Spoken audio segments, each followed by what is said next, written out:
자, 합시다. 생태계와 환경. 네, 아무튼 요 단어는 그렇게 어렵지 않고, 나중에 뭐, 에너지 전환과 효율적 이용, 뭐 이런 거는 조금 어려울 수 있겠네요. 예. 자, 아무튼 생태계와 환경. 자, 지구 온난화, 뭐, 지구 복사 평형. 지표에서 방출되는 지구 복사 에너지가 일부가 대기에 포함되어 있는 온실기체에 흡수되었다가 다시 지표로 방출돼서 지구를 보온하는 현상. 온실효과라고, 온실효과. 한 번씩 써보시고요. 온실효과가 강화되어 평균 기온이 상승한다. 지구온난화. 그게 지구온난화고. 대기 대순환. 지구 전체를 규모로 해서 일어나는 공기 흐름인데, 북반구와 남반구는 각각 3개, 하나, 둘, 3개의 순환 세포라고 합니다. 이거를 3개의 순환 세포가 형성이 되어 있습니다. 그 다음에 요게 왜 이렇게 되는지는 뭐 그렇게 어려운 건 아니지만 하여튼 얘가 온도가 올라가면 상승을 해요. 그쵸? 근데 찬 공기는 하강을 합니다. 이렇게 하강을 해서 내려와. 이렇게 내려왔다가 다시 뜨거워지면 상승해. 이렇게. 그래서 이런 순환이 일어나고, 여기서는 상승한 공기가 이렇게 올라가다가 차가워져서 내려간 다음에 이런 순환이 일어나고, 그 다음에 이 중간에서는 얘가 내려가면 이제 끌려 내려가요. 이렇게 가서 이게 끌려 올라가. 이거 간접순환이라고 하는데, 간접순환, 이렇게 3개의 순환 세포가 나타납니다. 근데 여기 봐봐요. 여기 밑으로 내려오는 애가 있어요. 이렇게 내려오는 애. 그러니까 북풍이죠. 북풍이 부는데 지구가 자전을 하다 보면 오른쪽으로 휘어요. 이렇게. 이게 진행 방향의 오른쪽으로 휩니다. 이렇게. 그래서 결국에는 이제 북동 무역풍이 불어요. 0에서 30도의 지표면에서 북동 무역풍이 붑니다. 동풍이죠, 동풍. 여기는 이렇게 올라가는데, 이제 북쪽으로 올라가는데 남풍인데, 이것도 지구가 자전을 하다 보면 진행 방향의 오른쪽으로 휩니다. 이렇게. 그래서 얘가 서쪽에서 불어오는 바람이기 때문에 편서풍이라고 하는 거예요. 자, 90에서 60도 사이에서는 극동풍이 붑니다. 극에서 부는 동풍. 밑에도 편서풍이야. 편서풍이 중요한 거는 우리나라가 여기 요지대에 있으니까 38도 정도 되거든요. 우리나라 이제 위도가. 그래서 편서풍대에 있습니다. 그래서 적도 지방은 무역풍, 중위도는 편서풍, 그 다음에 그 고위도 지방은 극동풍이 불고요. 자, 역학적 에너지, 물체가 가지는 운동 에너지와 위치 에너지 또는 이제 포텐셜 에너지라고 하면 됩니다. 책에 뭐라 써져 있나요? 포텐셜 에너지 되어 있네. 고등학생들은 이제 포텐셜 에너지라고 배우고, 포텐셜 에너지. 자, 역학적 에너지 보존. 역학적 에너지가 일정하게 보존이 됩니다. 만약에 마찰이 없으면, 그러니까 공기 저항 이런 게 없으면, 공기 저항이 있으면 열 에너지 형태로 바뀌기 때문에 보존이 되지 않고요. 자유낙하, 높이 있다가 떨어지는 동안에 포텐셜 에너지는 줄어드는데 그 대신에 운동 에너지가 증가해, 속력이 증가해서. 그래서 그 둘의 합은 일정하게 유지가 되는 거고, 감소한 포텐셜 에너지만큼 운동 에너지가 증가해요. 그래서 얘는 이제 역학적 에너지가 보존이 되고, 만약에 던졌다 올렸다 그러면 처음에 속력 빠르다가 나중에 속력 느려지는데, 이거는 이제 감소한 운동 에너지만큼 높이 올라가면 포텐셜 에너지가 증가하는 거기 때문에 운동 에너지 감소량만큼 포텐셜 에너지는 증가합니다. 뭐 요런 거를 이용해서 식을 세워 가지고 문제 푸는 거죠. 자, 에너지 보존 법칙. 열 에너지를 받기더라도 그것도 에너지 형태이기 때문에 에너지는 항상 보존이 된다는 거죠. 예, 이게 에너지 보존 법칙이고, 에너지를 절약해야 되는 까닭. 그럼 에너지가 보존이 되면은 뭐 굳이 절약할 필요가 없어 보이는데, 사람들이 유용하게 쓸 수 있는 에너지 형태가 따로 있다라는 거. 뭐 전기 에너지라던가 뭐 이런 거. 이런 형태의 에너지를 보존하라 이런 거고요. 우리가 쓰다 보면은 다시 사용할 수 없는 열 에너지 형태. 열 에너지는 공중으로 막 퍼져 나가거든요. 그런 걸로 전환이 되기 때문에 에너지를 절약해라 뭐 이런 겁니다. 넘어가겠습니다. 자, 생태계 구성과 요소와 환경. 생태계는 개체가 있고요. 이런 게 모여서 개체군이라고 하고, 이런 개체군들이 모여서 군집, 이런 군집들이 모여서 생태계가 되는 거죠. 어떤 개라는 말이 붙는 거는 항상 그 구성 요소들이 서로 영향을 주고받으며 하나의 시스템을 이루고 있는 거를 개라고 하는 거예요. 그냥 독립적으로 존재하는 게 아니라 서로 영향을 주고받는다는 게 중요하죠. 그런 체계를 이루고 있는 게 개다. 근데 지금 이건 생태계죠. 생태계. 자연 환경과 생물이 밀접한 관계를 맺으며 서로 영향을 주고받는 체계, 이거를 생태계라고 합니다.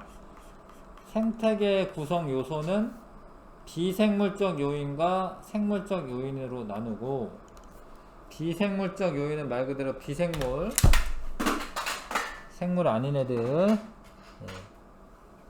뭐 햇빛이나 뭐 온도나 뭐 물이나 토양, 공기 이런 건 비생물적 요인.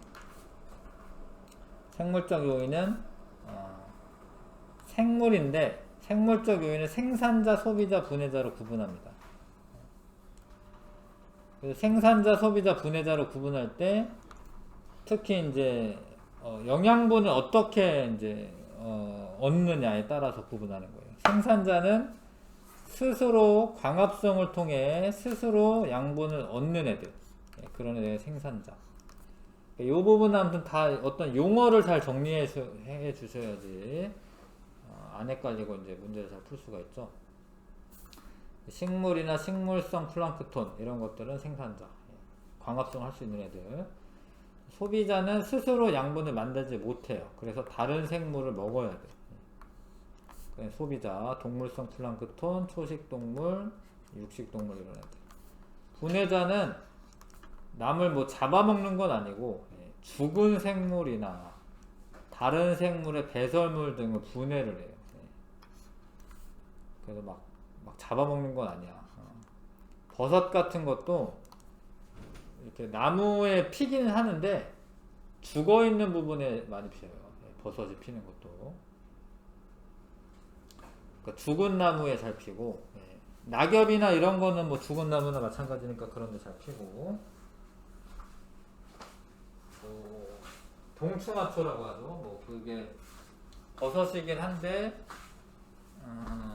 곤충이 죽으면 뭐 거기에 버섯이 자라나고, 그래가지고 얘네들은 뭐 나쁜 애들 아니야. 분해자는 생명체들이 이제 죽으면 그걸 분해해가지고 자연으로 되돌립니다. 자, 이렇게 나눌 수가 있고요. 그 다음에 생태계는 비생물적 요인과 생물적 요인의 상호작용으로 이루어지는데, 이거를 이제 일반적인 용어랑 구분을 하셔야 됩니다. 지금 그러니까 비생물적 요인이 생물적 요인에게 영향을 주면 작용이라고 불러요. 이걸 작용이라고 하고, 어디 안 써있나요? 작용이라고 하는데 안 써있네요. 하여튼 작용이라고 하고요. 이렇게 영향을 주면 우리가 이제 반작용이라고 합니다. 그런 용어가 빠졌나? 예전에는 있었는데 반작용이라고 하고, 얘네들끼리 서로 영향을 주고받으면 이런 거는 이제 서로 이제 상호작용이라고 해요. 뭔가 헷갈려서 좀 빠졌나 보다. 하여튼 예전에 이렇게 불렀었는데 문제 풀면서 봅시다. 아무튼 비생물적 요인이 생물적 요인에게 영향을 줄 수 있죠. 뭐 토양의 양분이 뭐 식물 잘 자라게 한다. 기온이 낮아지면 은행나무 잎이 노래진다.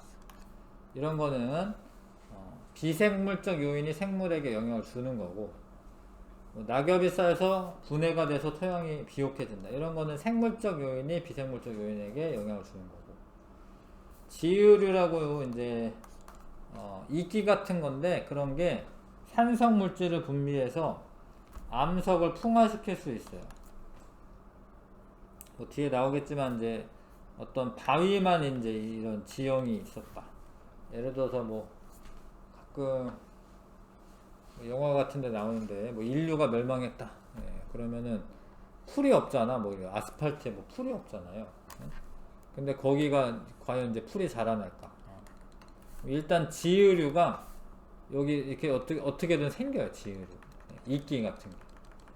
근데 그 이끼가 산성 성분을 분비해서 암석을 풍화를 시켜요. 토양을 처음 만드는 거죠. 그런 거를 지유류가 해줍니다. 그 다음에 조금 작은 풀들 자라고 작은 나무 자라고, 예, 그러다 보면 이제 바뀔 수 있어요. 예. 하여튼 그거는 생명체가 비생물적 요인에 영향을 준 거다.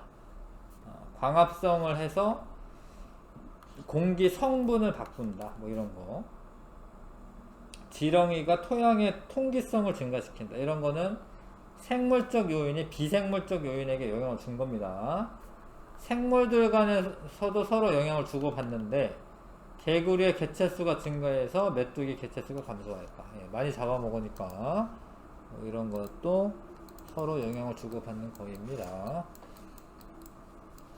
자, 생물과 환경의 관계, 이거는 이제 책에 써져 있는 대로 좀 하시는 게 좋아요. 빛과 생물, 빛의 세기, 파장, 일조 시간 등 이런 게 생물의 형태나 생활 방식에 영향을 주는데, 자, 빛의 세기에 영향을 받은 예입니다. 이게 강한 빛을 받으면 이 잎이 두꺼워져요. 왜냐면 울타리 조직이라고 하는 게 두꺼워지고, 강한 빛에 적응을 하면은 두꺼워지고, 얇은 빛에서는 두껍지 않습니다. 약한 빛에서는 두껍지 않습니다. 이거는 빛의 세기에 따라서 영향을 주고받은 예야. 자, 빛의 파장. 파장은 지금 파란색 파장 빛이 그래도 깊이까지 도달해요. 이 바닷속에서 파란색이 더 깊이까지 도달합니다. 근데 조류라고 하는 거는 요거 새는 아니고요. 뭐 미역이나 이런 애들이 조류인데, 파란색 빛을 파란색 빛을 흡수하는 애들은 홍조류인데, 홍조류는 파란색을 흡수하니까 나머지는 반사해가지고 빨간색을 보여요. 파란색 흡수하면 파란색을 보이는 게 아니야. 왜? 파란색은 내가 쓸 거고, 나머지 반사하니까 홍조류를 보이는 거야, 이거. 특히 이제 녹색 식물 같은 경우에 얘네가 녹색을 많이 써가지고 녹색이 아니라, 녹색은 안 쓰고 반사하니까 녹색이에요. 나머지 청색기랑 빨간색빛을 흡수하거든요. 어찌됐건 파란색, 청색광을 주로 쓰는 애들은 홍조류인데, 얘네들은 뭐 한 50 정도 될까요? 한 깊은 데까지 존재를 해요, 조류가.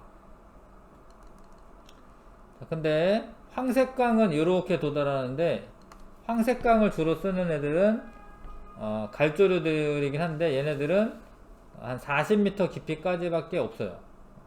그 다음은 못 가죠. 왜냐면 얘네들은 이제 황색광이 도달 안 하니까 거기 밑에 살질 않죠. 광합성 못 하니까. 녹조류는 적색광을 주로 쓰는데, 요 애들은 한 12m, 몇 미터까지, 한 15m? 요 정도까지가 있습니다. 그래서 얘네들이 번식하는 위치가 다른 이유가, 깊이가 다른 이유가 빛의 파장 때문에 그렇습니다. 빛의 파장 때문에 물속을 통과하는 정도가 다르고, 그래서 이제 얘네들이 이제 서식하는 공간도 다르다. 이거는 빛의 파장 때문에 생기는 결과다. 아시겠지요? 녹조류랑 이제 홍조류 같은 건 김인데, 김 같은 경우에는 이제 이렇게 깊은 바닥까지도, 약간 깊은 바닥까지도 있다. 예. 일조 시간은 이제 햇빛이 비추는 시간을 말하는데요. 자, 햇빛이 비추는 시간인데, 장일 식물이 있고 단일 식물이 있어요. 장일 식물은 낮이 길 때 꽃을 피는 식물이에요. 예, 낮이 길 때. 근데 단일 식물은 낮이 짧을 때 꽃을 핍니다. 그래서 이거는 일조 시간에 따라서 개화 시기가 다르죠. 붓꽃은 일조 시간이 길어지는 봄이나 초여름에 꽃이 피지만 코스모스는 일조 시간이 짧아질 때 가을에 핍니다. 그 다음에 새들도 꾀꼬리나 종달새 이런 애들은 일조 시간이 길어지는 봄에 번식하지만 송어나 사슴 이런 애들은 일조 시간이 짧아지는 가을에 번식한다. 뭐 하여튼 구분을 해주시고, 하여튼 이건 일조 시간 때문에 그렇다.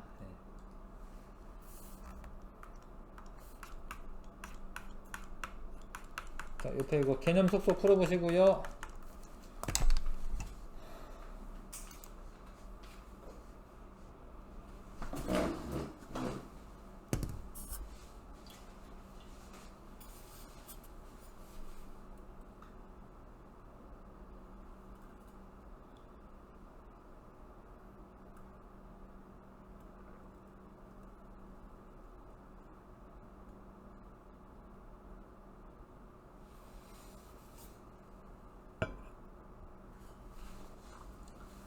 풀어보세요.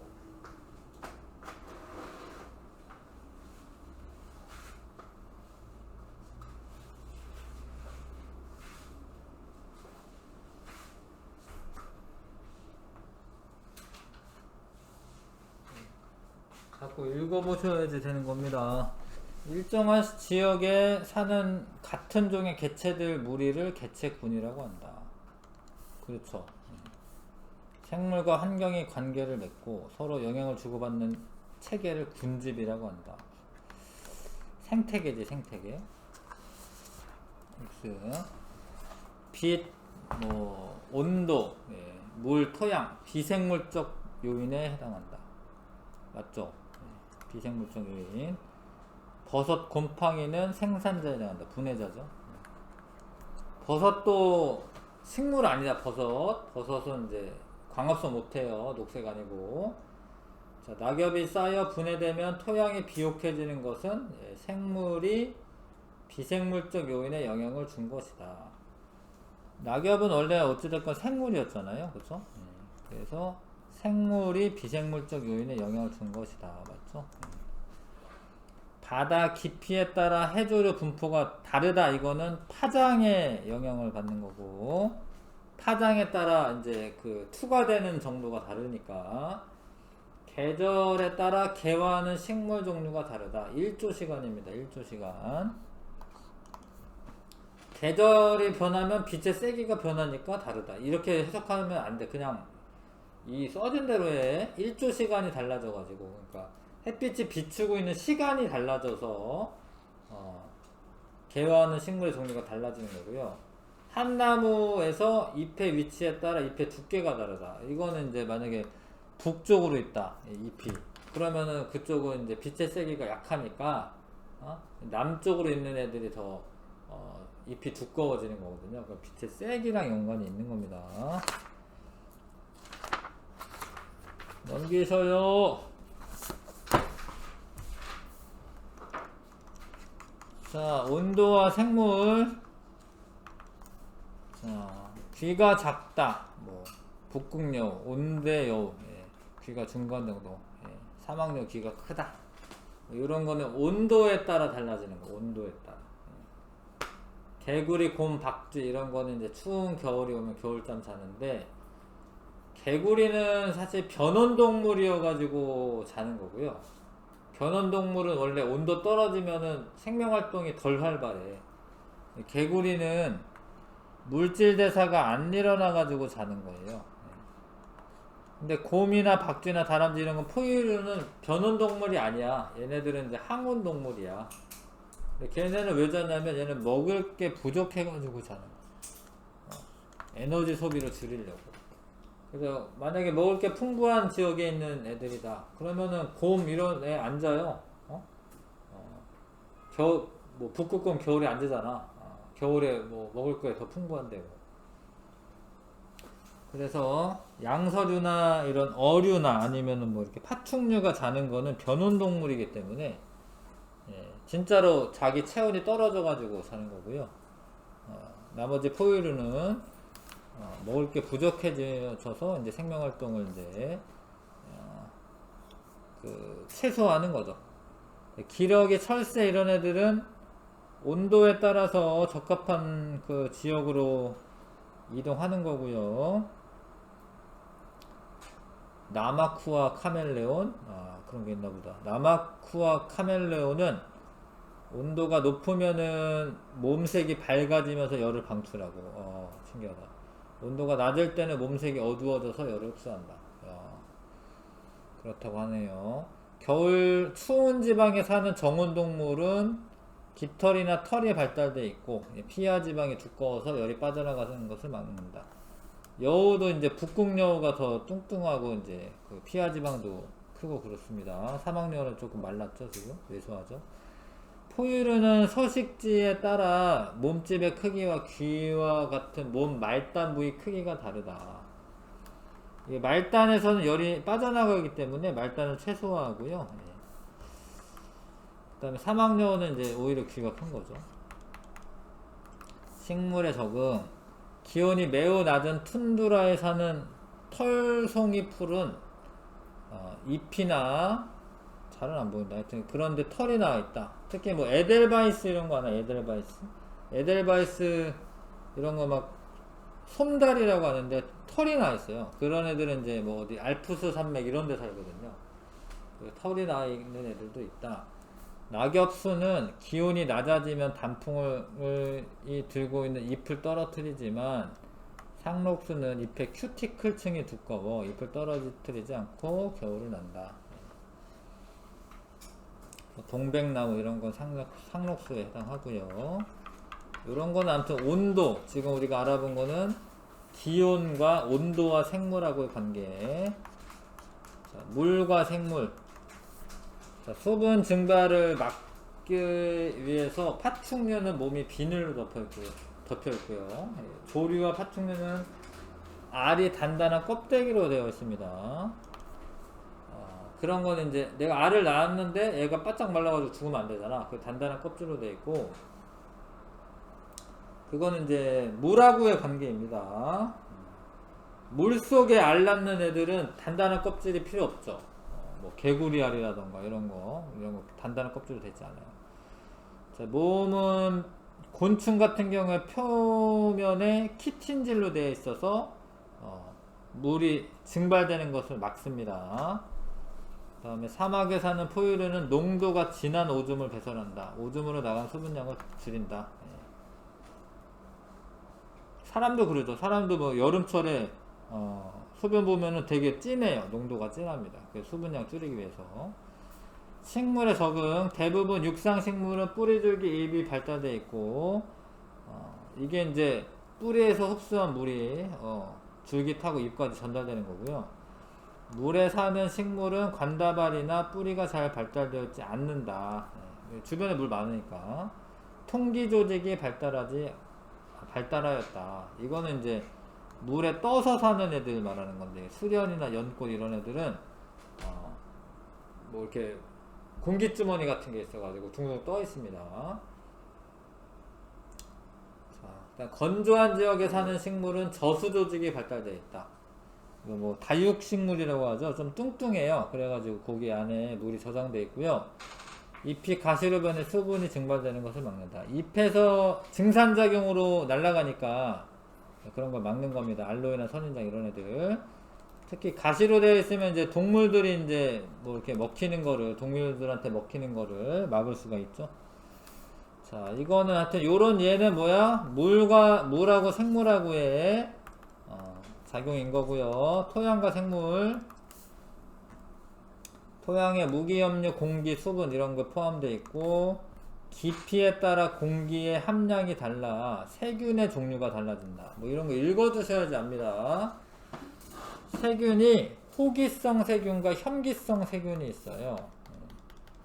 그러니까 세균이 호흡을 할 때 산소를 필요로 하는 호기성 세균이 있고요. 공기가 적은 토양에서도 사는 산소 없이 사는 애들이 있어요. 그런 애들 혐기성 세균이라고 해. 근데 이게 깊을수록 혐기성 세균이 많아지는 거지. 이거는 이제 토양과 생물하고의 관계이고, 지렁이, 두더지 등은 돌아다니면 토양의 통기성을 높여주고요. 산소가 필요한 식물과 미생물 살기 좋은 환경 만들어주는 거. 지렁이, 두더지.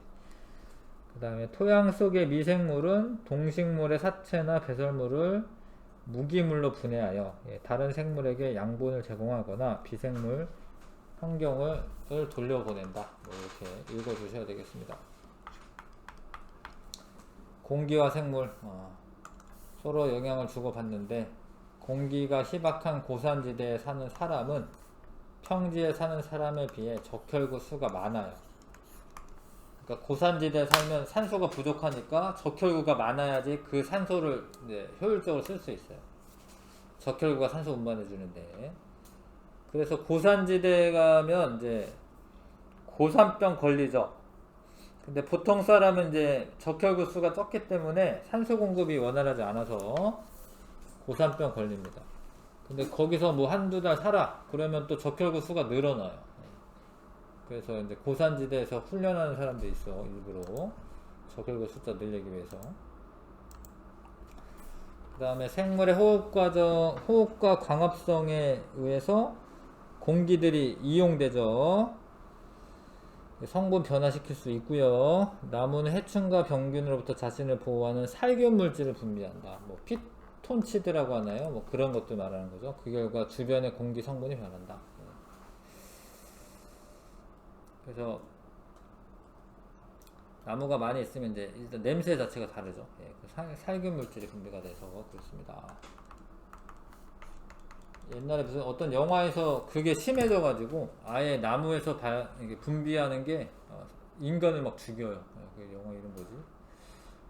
나이트 샤말란 감독 무슨 영화였는데 하여튼 그런 것도 있다. 자, 인간과 생태계, 인간을 포함한 모든 생물은 환경과 상호작용하며 살아가고요. 인간도 생태계를 구성하는 구성원이므로 생태계를 보존하는 것이 인간 생존에 있어서 되게 중요하다. 아시겠지요? 개념 쏙쏙 풀어보시고요. 3, 4, 5.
네.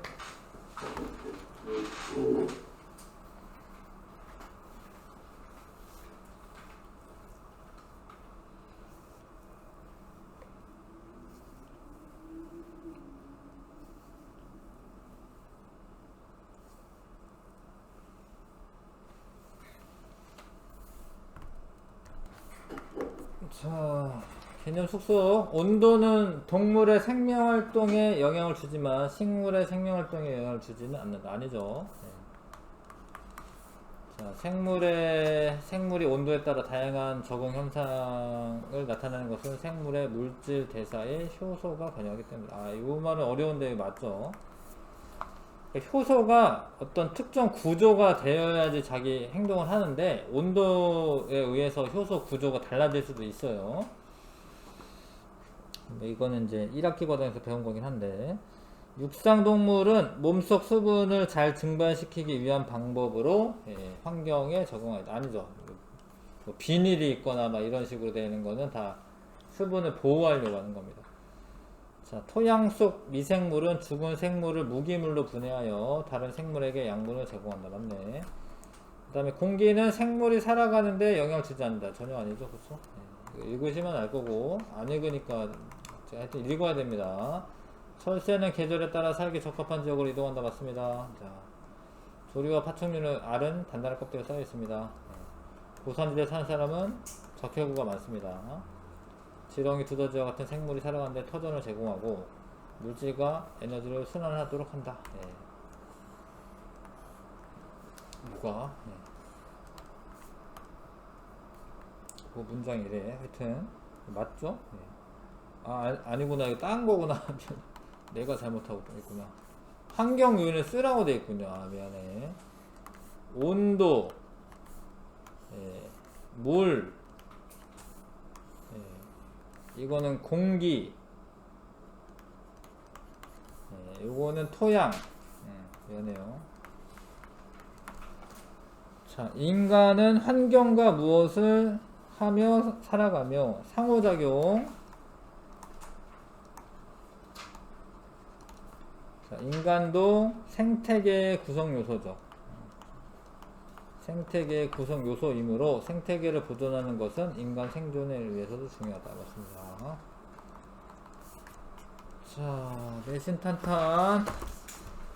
어렵진 않지만 그래도 해보십시오. 1번부터 243쪽까지 다 해보겠습니다. 1등급 도전하기까지 다 해보겠습니다.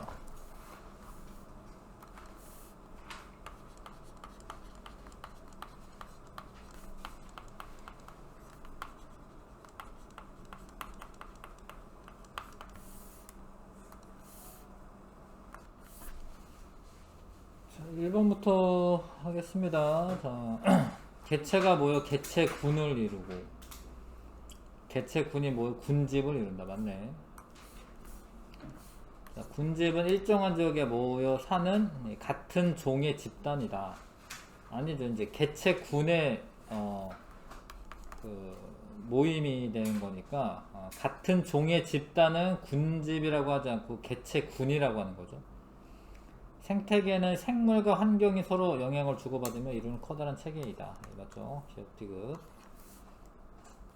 4번이고, 생태계를 구성하는 요소 중 비생물적 요인 뭐 이렇게 모두 포함된 거, 이런 거는 이제 비생물적 요인이 없고요. 이거 비생물적 요인만 있고요. 그 다음에 생산자, 소비자, 분해자 있어야 되네. 세균이 뭐 생산자는 아니거든요. 요거는 4번이네. 그쵸? 4번. 비생물적 요인의 토양이 있고, 풀은 생산자고, 소비자는 메뚜기, 분해자는 곰팡이. 4번. 자, 세 범주로 나누어라. 사슴, 여우, 뭐 있을까요? 토끼, 매, 요런 애들은 소비자. 그 다음에 세균은 분해자로 보시면 될 것 같은데, 그래도 세균은 분해자로 보시고, 그 다음에 생산자는 토끼, 풀 밖에 없네요. 생산자는 토끼풀밖에 없고 나머지 디귿, 미음, 이응은 분해자네요. 예.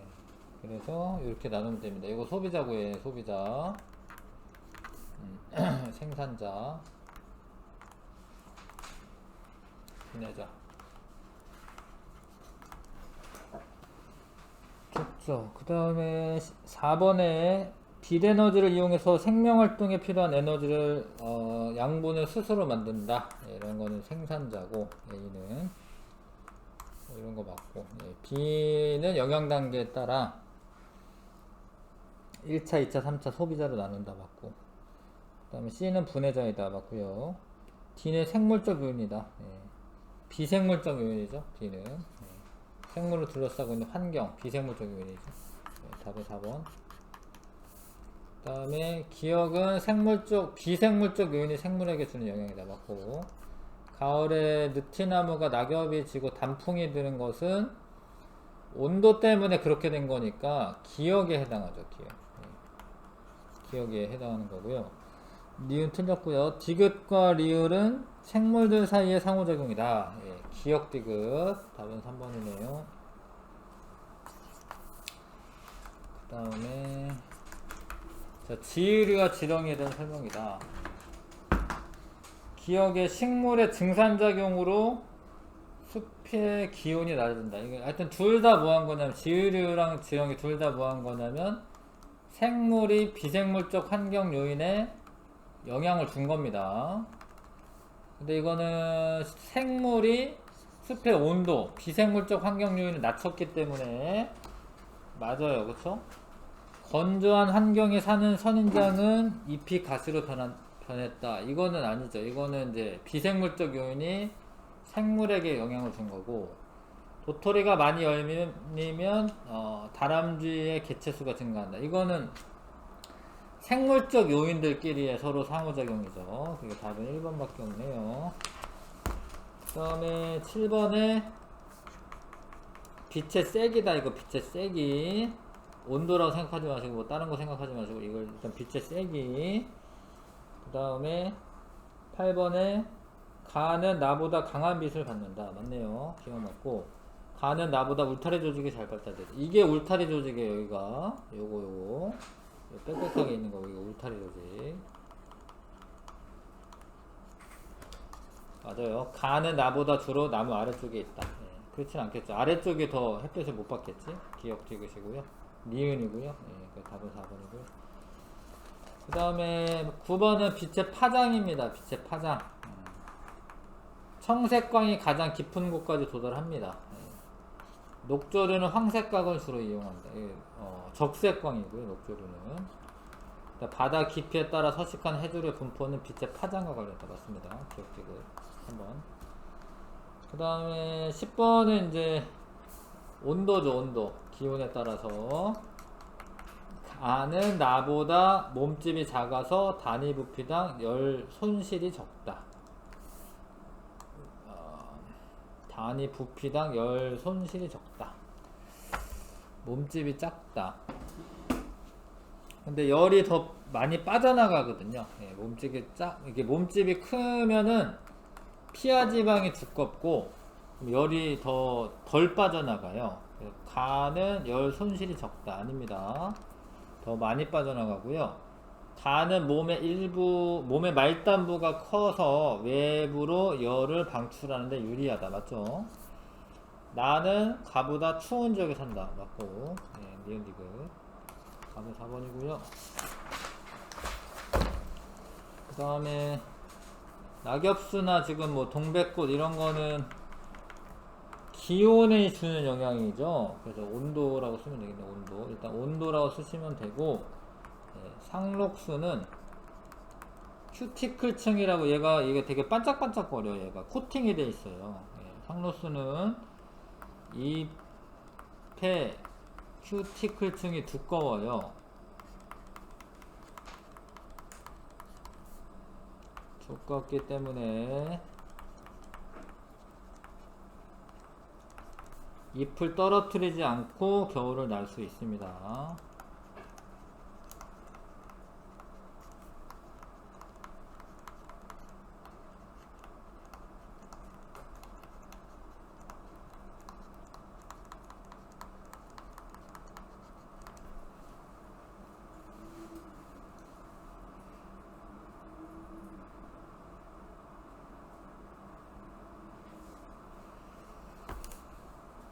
12번 사막에 사는 생물인 선인장과 도마뱀에 대한 대화이다. 예. 맞는 학생. 예. 선인장 수분 증발하는 것을 막기 위해서 잎이 가시를 변했다. 맞고요. 자, 저수 조직 발달했다. 맞고요. 예. 얘도 맞네요. 향연도 맞고요. 온도가 아니라 이거는 물하고 관계 있는 겁니다. 네. 민기는 틀렸고요. 답은 4번. 13번 토양과 생물의 관계에 대한 설명을 옳지 않은 것은. 네. 어렵네. 다람쥐는 어렵네요. 네. 토양과 생물. 이거구나. 5번. 이거는 온도죠. 온도. 5번이고요. 14번에 코스모스 가을에 피는 건 일조 시간 때문에 그렇습니다.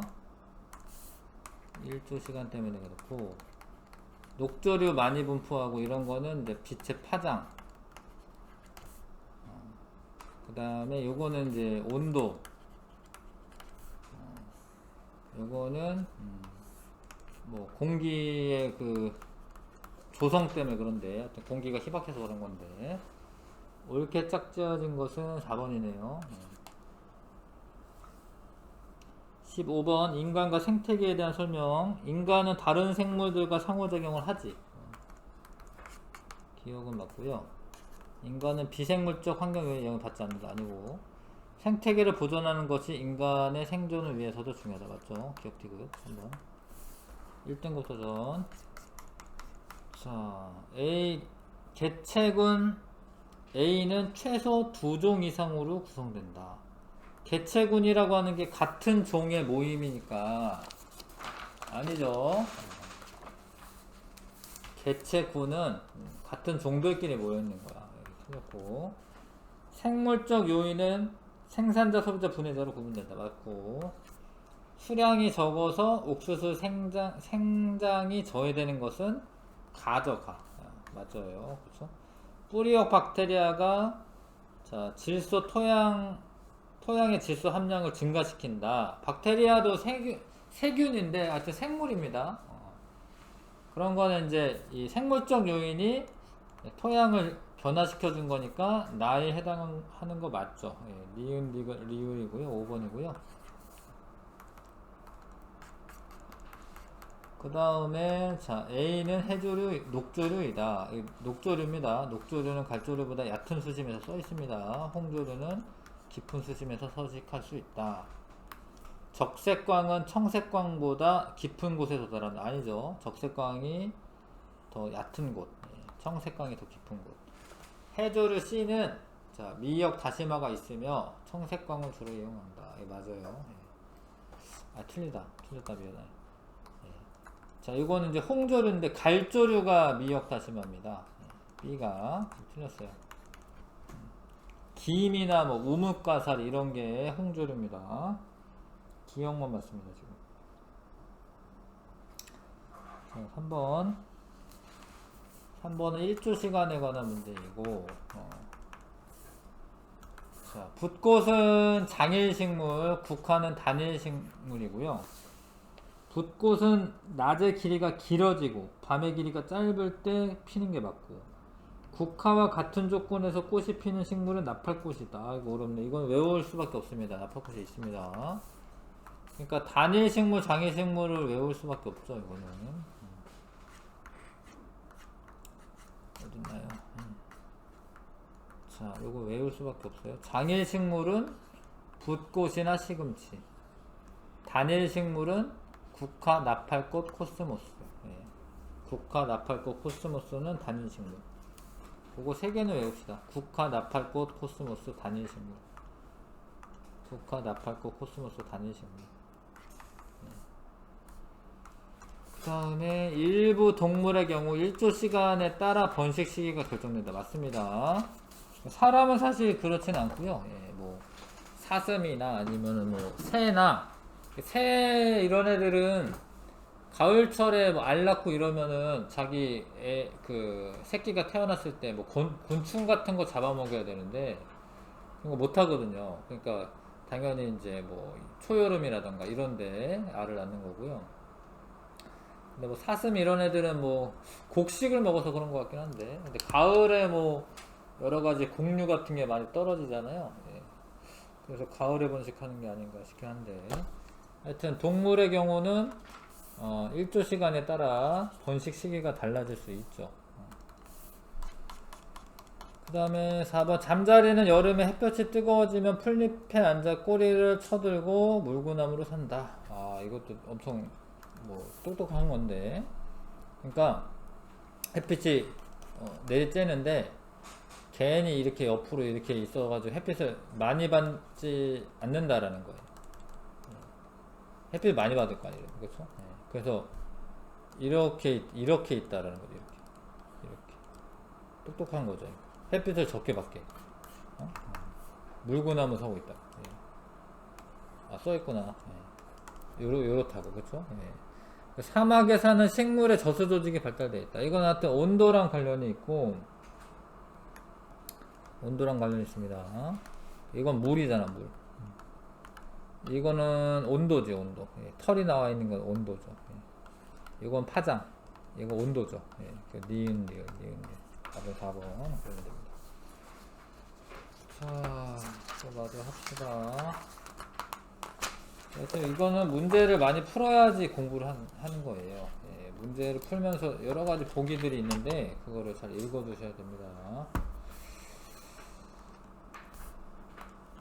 생태계 평형, 생태계에서 먹이 관계, 뭐 먹고 먹히는 관계가 있는데 그거를 사슬처럼 나타낸 거를 먹이 사슬이라고 하고요. 그냥 이건 이제 한 줄로만 하는 거죠. 예. 화살표가 시작하는 데가 먹히는 거고 화살표가 가리키는 애가 먹는 겁니다.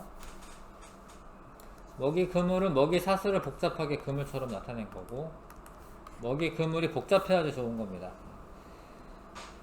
자, 밑에 있는 거는 이제 공부를 해야죠. 생태계에서 에너지 흐름.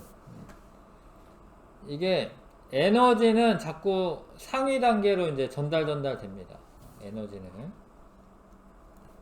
생태계에서 에너지는 먹이 사슬을 통해 유기물의 형태로 상위 영양 단계로 이동됩니다. 내가 가지고 있는 뭐 이렇게 영양분 뭐 이런 것들이 누가 날 먹으면 이제 전달이 되는 거죠. 그 유기물에 저장된 에너지는 각 영양 단계에서 생명 활동에 사용되어 열 에너지로 방출되고 남은 것이 상위 단계로 이동한다. 이런 말 읽어두셔야 됩니다. 그러니까 얘가 살면서 자기가 에너지를 써요. 근데 그런 게 다 열 에너지로 이제 방출되거든요. 열 에너지. 그리고 이제 남는 거는 상위 영양 단계로 전달되는 거고요. 생태계에서 물질은 생물과 비생물 환경 사이를 순환하지만 중요한데 에너지는 한쪽 방향으로만 이동한다.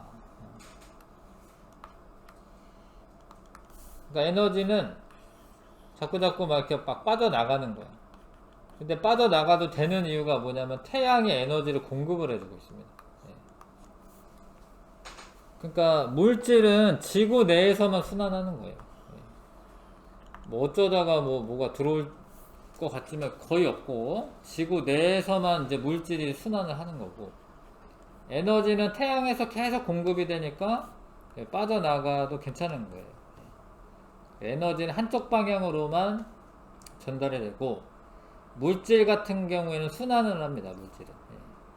그래서 이렇게 생산자가 받아서 자기가 바깥으로 내보낸 거죠. 지금 물질은 이렇게 순환을 하고요. 물질은 요 내로 순환을 하고 에너지는 이제 한쪽 방향으로만 전달된다.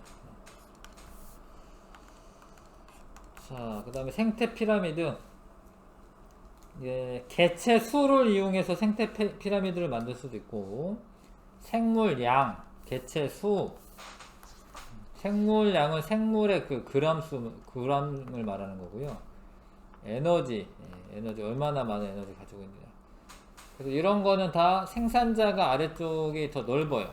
피라미드 형태죠, 이런 게. 피라미드 형태로 되어 있는 거죠. 역피라미드 형태로 되어 있는 그런 것들도 있는데, 하여튼 지금 피라미드 형태로 되어 있습니다. 자, 생태계 평형을 유지가 되려면 복잡해야 돼. 복잡해야지 한 생물이 만약에 어쩌다 멸종해도 다른 애들은 다른 생물을 먹고 살아가면 되기 때문에 복잡하게 돼 있어야지 생태계 평형이 유지가 되는 겁니다. 네, 원래 돌아옵니다. 일시적으로 1차 소비자가 증가했다. 그러면은 1차 소비자를 먹는 애들이 증가하고 1차 소비자가 막 먹어치우니까 생산자가 감소하고 그럼 1차 소비자가 살기 어려운 형태가 될 테니까 다시 얘가 이제 잡아먹히면서 먹을 것도 없어요. 그럼 감소하고 감소했으면 얘도 감소하고 얘는 늘어나고 원래대로 돌아오는 거죠. 자, 이렇게 원래대로 오랜 시간 걸치면 돌아올 수 있어요. 있기는. 근데 그러는 와중에 막 이렇게 늘어났던 애들 있잖아. 늘어났던 애들. 막 늘어났던 애들은 막 죽어야 되는 거야. 그러니까 원래 상태를 유지하고 있는 게 좋은 거예요. 늘어났다가 다 죽는 것보다 이렇게 원래대로 돌아오긴 하겠지만 원래 상태 유지하고 있는 게 좋습니다. 1번 여러 먹이 사슬이 복잡하게 얽혀 먹이 그물을 이루는 거 맞고, 자, 상위 영양 단계로 갈수록 에너지 양이 증가한다. 이건 이제 에너지 전체 양인데요. 에너지가 점점 줄어드는 거고요. 안정된 생태계에서는 생물의 종류나 개체 수가 크게 변하지 않는다. 맞아. 자, 먹이 그물이 단순할수록 좋은 게 아니에요. 복잡한 게 좋은 겁니다. X. 자, 이 생태계에서 1차 소비자의 개체 수가 일시적으로 증가한 후 시간이 경과하면서 생태계 평형이 회복되는 과정을 순서대로 나타내시오. 1차 소비자가 증가했다니까 기억 써야 되고, 그러고 나면은 자 디귿처럼 될 거고요. 위에도 증가 아래 감소, 니은처럼 감소하겠죠. 네. 그러고 나면 이제 나중에 2차 소비자도 감소하겠죠. 246쪽. 자, 환경 변화와 생태계 평형. 자연재해에 의해서도 이제 생태계 평형이 깨질 수 있다. 인간 활동으로 인해서 뭐 무분별한 벌목, 경작지 개발, 도시화, 대기 오염, 수질 오염 이런 게 영향을 줄 수가 있고, 자 246점 밑에 있는 거는 미국일 텐데, 하여튼 이 미국에서 뭐 이런 일이 있었어요. 어떤 그 공원에 그 사슴을 보호하기 위해서 늑대 사냥을 허용해.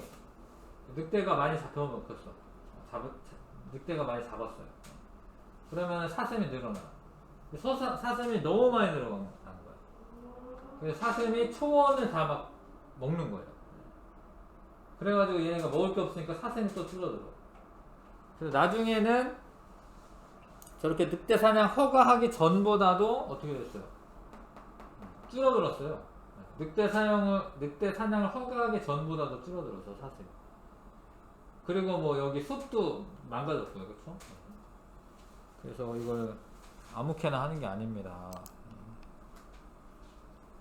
생태계 보존을 위한 노력, 천연기념물로 지정한다던가 도로나 댐들 건설할 때 뭐 생태 통로를 설치한다.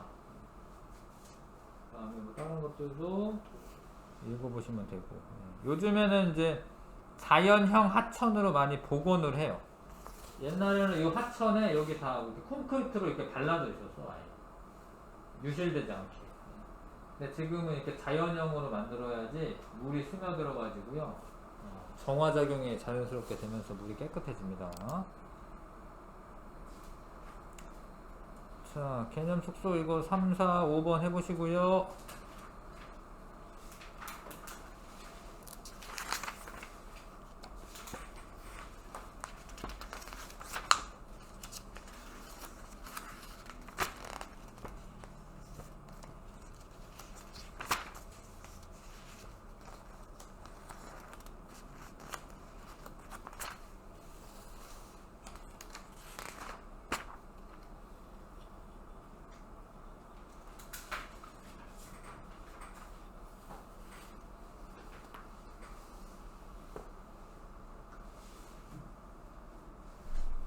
했어요?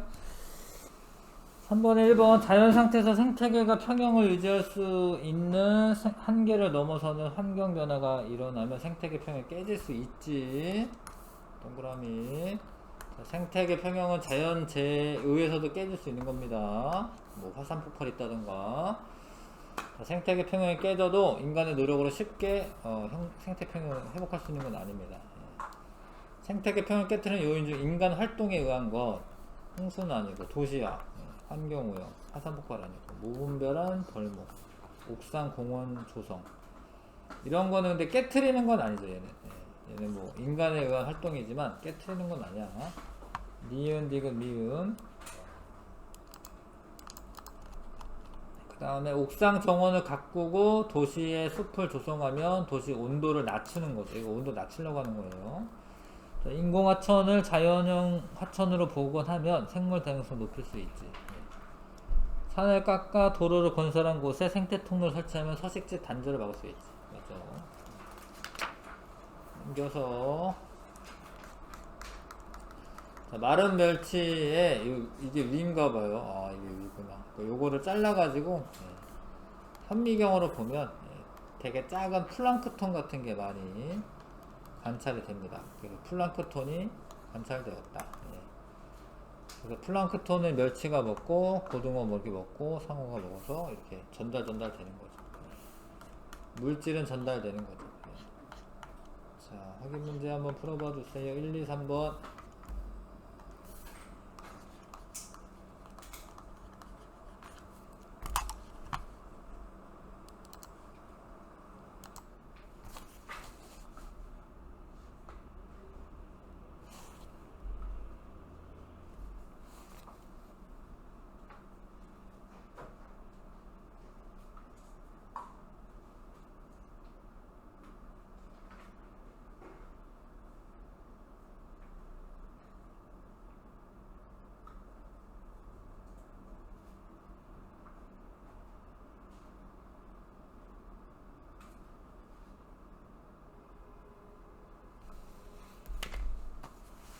자, 해봅시다. 멸치 윗속에 플랑크톤 관찰할 수 있는 거고요.